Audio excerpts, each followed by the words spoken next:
So Matt Frivola took another loss in a very close matchup. Ferris Ziam I think that's how you pronounce his name.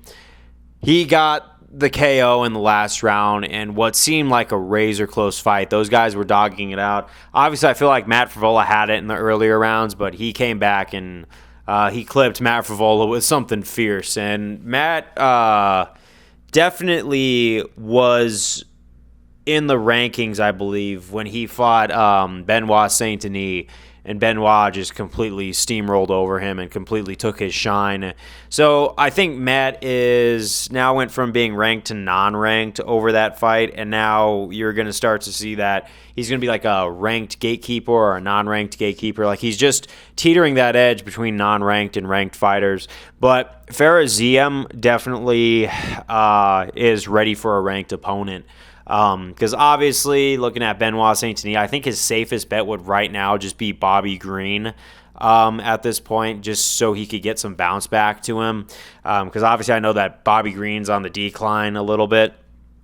However, I would really, in the last video, I said I really hope that Benoit doesn't fight Jalin Turner. Because honestly, I hope in a perfect world, Ferris Ziam, that would be a safer fight for everyone involved, would be better for Jalin Turner because Ferris doesn't have all the damage, he doesn't have all the mileage, and he's just kind of seasoning himself up to the point where he's ready for those rankings. Now, is he going to beat Jalin with that reach and the fact that Jalin's no quitter either? Neither of those guys are front-runner fighters, but I would say that, like, let's say they were to square up, Ferris would definitely, have the edge the more the fight goes on, and we've seen that with Jalin Turner as he's really good in the beginning, but as the opponent starts to fill him out, they start to figure him out. So I don't know what that's about. But if Ferris starts to figure out Jalin in like the first round, I think by like the second or third, we might actually see some crazy stuff. So I think that would definitely be the next fight for Ferris in a realistic way.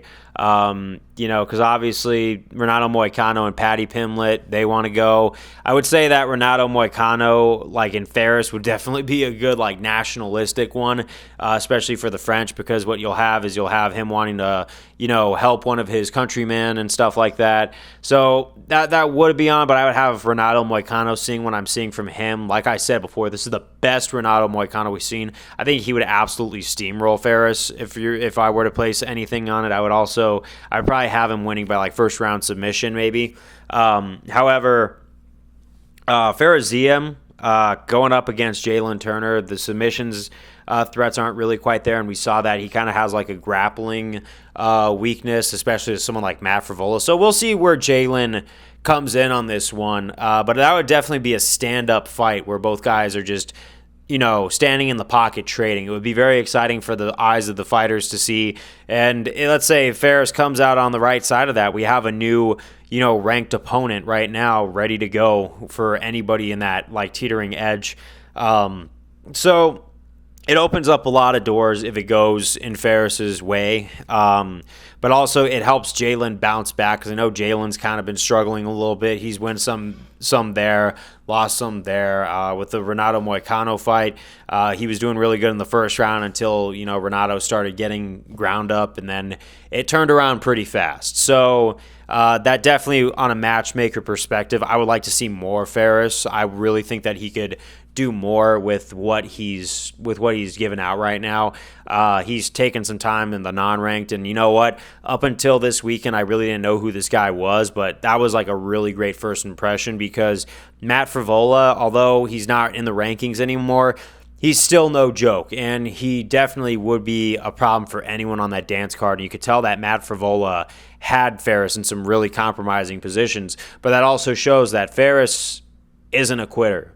He will not be demoralized. He will go till the very bell. And I think like if he moves into the rankings and tries to fight, that's like his biggest strength is just not quitting and continuing to go on. So like if he makes out the first round with Jalin, I think it might definitely be his fight. But we'll have to wait and see. That's just my call. I know I'm not a UFC matchmaker. I really wish I was because that's what I would be going for. But the future looks pretty bright for the lightweight division because it just kind of seems like there's too many exciting names right now for the top 15 and the champion, like the ranks, to actually handle. But that's what I got to say. Peace out. On to the next one, because next week is pay-per-view week, and there's a lot to unpack on that card. See ya.